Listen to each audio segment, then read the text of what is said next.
Nah nasabah saya kan barusan kena DB, ya. Dia rawat jalan, cek labnya itu general. Jadi mulai dari kolesterol, triglycerid sampai dicek semua. Nah ini nggak dibayar loh teman-teman. Nanti akhirnya nggak dibayar semua. Jadi kalau memang ketemu nasabah ini punya rada antik, kepengennya general check up semua dicek, ya bilang aja suruh misah. Yang berhubungan dengan DB satu billing, yang nggak berhubungan satu billing lagi. Yang nggak berhubungan jangan diklaimin, nggak mungkin dibayar guys. Ya, masa Anda DB kemudian mau cek kolesterol, triglycerid, bukan lucu ya. Yang dicek ya pasti berhubungan dengan DB-nya aja. Ya, apalagi hati-hati sama PAS ya. PAS ini banyak sekali masalah, bukan dijadiin masalah, tapi memang rule-nya ini banyak dan nggak mungkin rule-nya ini ditulis semua. Itu hati-hati. Dan saya yakin di asuransi manapun juga sama, rule-nya nggak kelihatan semua. Harus belajarnya dari masalah. Ya, ada lagi misalkan tadi jadi barusan telepon saya kasih tahu. Misalkan ada nasabah ini terus story ya. Nasabah ini asam lambungnya naik. Ya, naik sehingga dia sakit, masuk rumah sakit. Nah, ketika dia masuk rumah sakit, ternyata dokter melihat ada masalah di jantung. Kemudian dicek, dia pakai peralatan jantung, kan pasti butuh biaya. Ketika klaim, ternyata nggak dibayar sama sekali. Obat jantungnya, alat-alat yang pakai untuk jantung, itu nggak dibayar. Kenapa? Karena ternyata di form klaimnya itu nggak ada tulisan sama sekali tentang sakit jantung. Yang ada cuma masalah asam lambung. Ya otomatis Prudential nggak mau bayar. Ya, coba kalau dokternya itu nulis pasti dibayar, ya, pasti dibayar. Nah, hati-hati dengan penyakit yang datangnya bersamaan. Misalkan nasabah kena DB dan tipes, ini bayarnya kayak apa? Ya cuma satu aja. Jangan dikira terus dapat dua, dibayarnya cuma satu, ya. Atau dapat tiga, DB, tipes dan X misalkan, dia tetap satu aja yang dibayar. Bukan terus tiga penyakit dapat semua. Ya, hati-hati. Itu hati-hati tentang PAS. Ya, apalagi?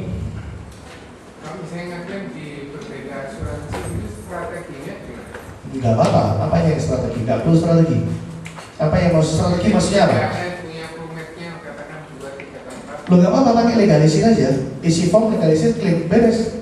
Enggak ada masalah. Mungkin pertanyaannya, kalau punya PAS di perusahaan A dan punya PAS perusahaan B, pertanyaannya gitu.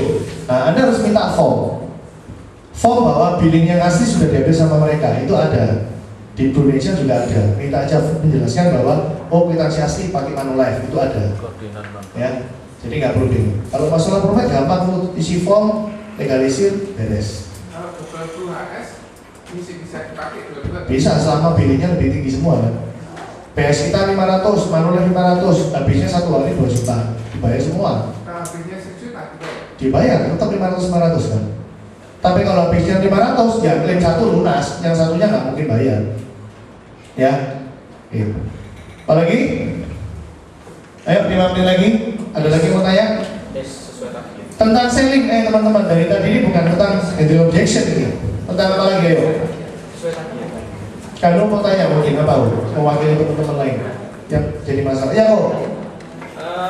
Asuransi ACE sesuai target kan sering diomongin. Oke, asuransi ACE. Saya lupa materinya ada di meja saya. ACE, Anda pelajari kondisinya gampang sekali. ACE punya kelemahan sangat besar, yaitu di biaya akuisisi dia. Biaya akuisisi dia gede banget. Terutama untuk premi yang premi berkalanya, premi asuransinya di bawah 6 juta. Itu perlakuannya beda. Saya lupa, ada itu di meja saya. Pokoknya intinya gini loh. Tahun pertama sama-sama 100%. Tahun kedua kita kan tinggal 60% ya biaya akuisisi. Dia kalau nggak salah masih 80%. Jadi duit nasabah masih kembali 20%. Coba Anda lihat ilustrasinya orang ACE. Tahun ketiga itu nilainya mesti sama dengan nilai tahun kedua, kurang lebih. Tapi kalau Anda lihat di sisi suku bunga sedang, tahun ketiga pasti habis malah. Jadi habis tahun ke-1, ke-2 naik, 2, ke-3 malah turun lagi. Itu terjadi di ACE.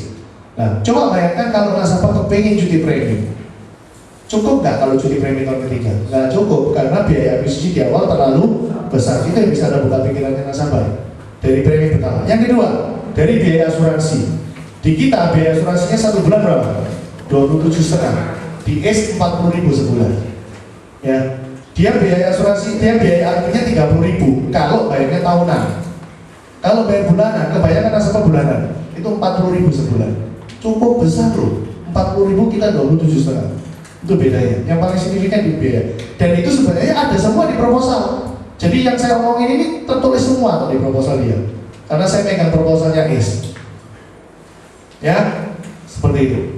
Hati-hati teman-teman, apalagi kalau kita mau perbandingan sama ACE sebenarnya gampang.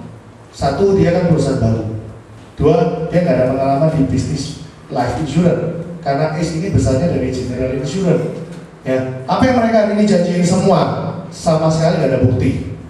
Sama sekali nggak ada bukti. Mereka mau hasil investasi bagus, ya jelas bagus joinnya tahun lalu. Lo coba Prudential cuma ditulis performanya tahun lalu 100% hasil kita. Masa terus kita mau buaya bangga? Ini loh Prudential 100%. Itu cuma 1 tahun aja, karena habis jatuh 50%. Oke ya?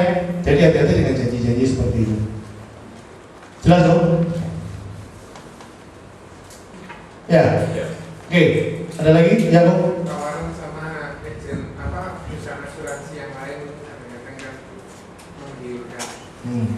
Sedangkan saya di Indonesia jualnya susah, mahal dan sebagainya. Selama ini ya, kalau saya lihat sebenarnya produk Prudential ini yang paling bisa dilawan sama orang itu cuma di mananya sih saya tanya. Kalau benar-benar kita ngomong sama orang insurance ya, sebenarnya Prudential ini berjeno di mana? Sensitifnya dia terima case, itu yang paling berjeno. Contoh ya, misalkan orang ini ada sakit hepatitis, ya. Wah mungkin di Prudential sudah aneh, L3, C3, exclusion, bla bla bla, betul? Tapi mungkin di asuransi lain terima standar, nah, itu loh bedanya. Ini bukan dalam hal, ngerti ya? Tapi kalau nasabah sama-sama saya sebenarnya enak di Prudential. Prudential kalau Anda lihat dari sisi agent memang Anda cukup ngomel. Rewel, sini minta ini, minta itu, minta ini. Sebenarnya semakin rewel di depan, nanti kalau ngeklik enak gitu loh.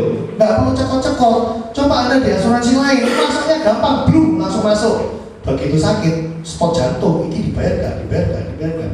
Anda mau yang mana? Ngerti ya? Anda mau yang bulat di depan, tapi setelah itu Anda nggak perlu deg, atau Anda kepinginnya langsung blum, terus Anda deg semua gitu. Kalau saya milih yang mending deg di depan, ini diterima nggak ya case-nya? Saya kan fight mati-matian tapi jujur. Ya, itu pesan saya. Nah, masalah asuransi lain iming-iming, terus percaya saya, Prudential semakin ada kompetitor seperti itu, kita makin enak. Contoh, dulu gara-gara pertama kali bus keluar, Prudential langsung tawarin LTI, ya kan, long term incentive, ya.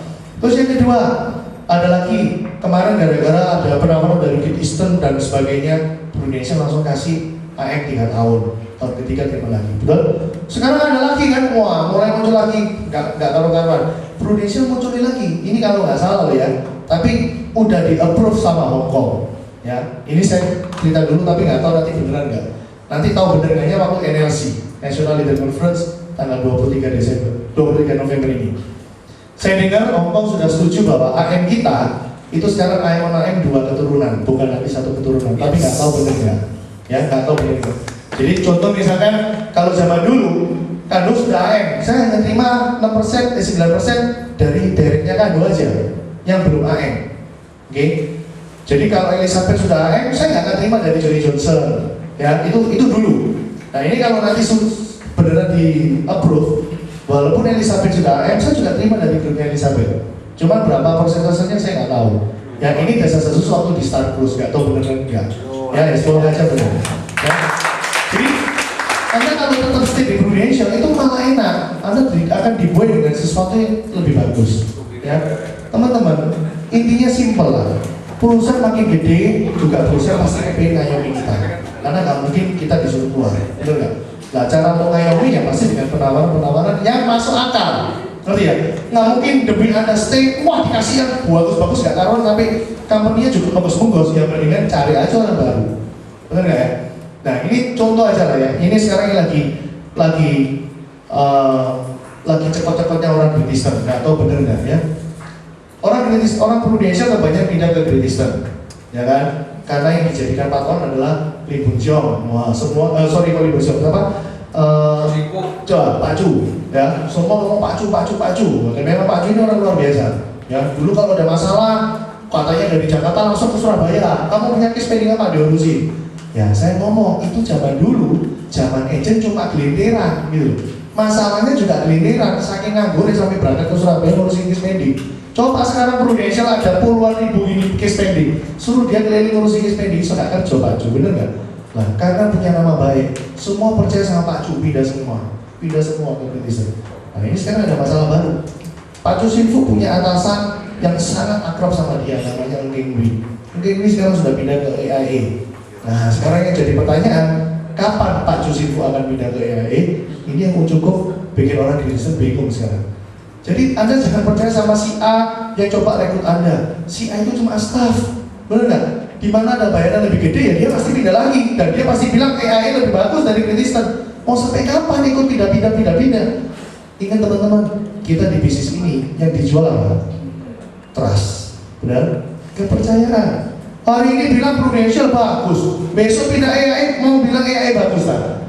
Mau pindah Kritisan bilang lagi Kritisan bagus. Kalau saya keluar dari Prudential ya mungkin nggak kerja lagi, karena bingung mau ngomong apa gitu. Ya kan dulu di Prudential bilang kayak gini, masa saya pindah Sekis bilang Sekis kayak gini, ya kan lucu gitu. Kita harus tetap loyal sama company kita, ya sudah, ini bisnis kita kembangkan bisnis di sini. Dan yang terakhir Bro Jody, saya mau kasih Anda satu pandangan. Coba Anda lihat di semua insurer, Manulife kayak Sekis kayak AIA kayak, ada berapa banyak orang 4 tahun bisa 100 juta per bulan? Coba Anda pikir. Sebagai contoh aja lah, adiknya Martinus itu lebih senior daripada Martinus malah si Steven di Manulife. Ya, 1 tahun lebih senior dari Martinus. Bayangin, dia kurang lebih di asuransi sudah sejak tahun 2000-an. Nah, sombong Steven sama saya aja income-nya gede saya. Padahal dia jauh lebih senior dari saya 4-5 tahun. Bayangin, dia punya grup di Manulife juga lebih gede dari saya, tapi nggak bisa nyalin income saya. Nah, ini harus sebagai bukti. Orang Prudential tetap lebih sukses daripada asuransi lain. Coba Anda cari aja, di asuransi mana aja lah, ada nggak yang 4 tahun lebih gede daripada Prudential? Nggak ada. Nah, ini yang menunjukkan bahwa di Prudential Anda harusnya ini pilihan yang paling tepat. Ya, itu pesan saya. Oke, jadi tetap aja di Prudential. Ya.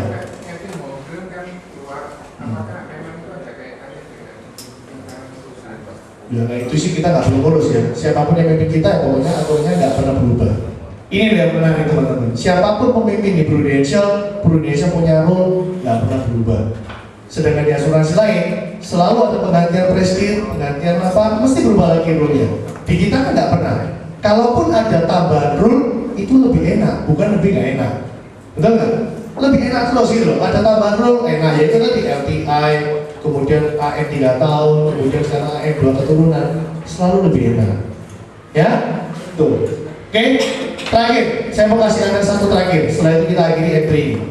Teman-teman jangan lupa, bisnis ini adalah sebenarnya bisnis relationship, jangan lupa. Ya, jadi Anda sebenarnya nggak perlu jelekin insurer lain. Ya, Anda sebenarnya cukup fokus dengan apa yang saya punya. Itu loh teknik close. Ya, kenapa? Karena kalaupun nasabah mau pilih di insurer lain, mungkin karena saudara, karena teman baik, go ahead, Anda nggak perlu jelek-jelekin dia.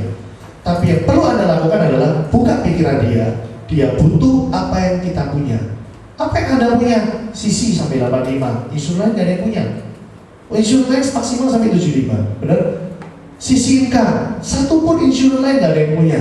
Apa CC income? Sesuatu yang bisa diganti isi sebesar, ya kita mau desain berapa? 4 kali lipat premi dia, 10 kali lipat premi dia, terserah. Yang penting kan nggak melebihi UP jiwa dia. Itu kan syaratnya cuma gitu aja. Betul? Kemudian payment payer, itu juga satu benefit yang orang lain nggak punya. Nah, fokuslah di apa yang Anda punya dan ciptakan relation yang baik. Anda pasti closing. Ya, sebenarnya Anda mau ikut seminar apapun, training apapun, nggak akan ada gunanya kalau Anda nggak menabur banyak setiap hari. Ya, saya heran sekali di agensi ini belum pernah saya lihat ada satu agent yang stabil setiap minggu minimal 1 case. Ada nggak? Nggak ada. Bener nggak? Pak Nyoto mungkin wah sekarang on fire. Nanti pernah 2-3 minggu tiba-tiba hilang. Tapi begitu muncul belum langsung ngumpul lagi. Kenapa? Iramanya nggak stabil. Bikin ritme itu stabil. Setiap minggu mesti ada close minimal 1 case, minimal 1 case. Kalau Anda bisa bikin ini irama ini bagus, saya yakin activity Anda tiap hari nabur itu juga bagus. Saya yakin Pak Nyoto ini nggak stabil. Satu tempo dia semangat, seminggu bisa nabur, tapi bisa satu tempo, 2 minggu dia pengangguran, menikmati hasil. Ya kan pas sama duit 50 ribuan ini masih receh, ya kan? Makanya nggak stabil. Yang benar harus stabil. Ya, yang benar harus stabil. Nggak peduli 300 ribuan pun, pokoknya 1 minggu buktiin bisa 1 case itu bagus. Itu berarti taburanmu baik. Ya, ingat sekali lagi kita semua pasti calon leader. Calon leader Anda harus punya bekal pinter dalam menjual. Kalau Anda nggak pandai dalam menjual, bagaimana tim Anda besok berkembang? Itu pesan saya. Ya, oke, minggu depan kita M3 tetap jam 10 ya. M2 ya. Jam berapa? Jam 6. Minggu depan kita M2 jam 6. Ya. Usahakan Anda tetap datang tepat waktu supaya polanya nggak molor. Ya. Oke, sekian dan semangat pagi.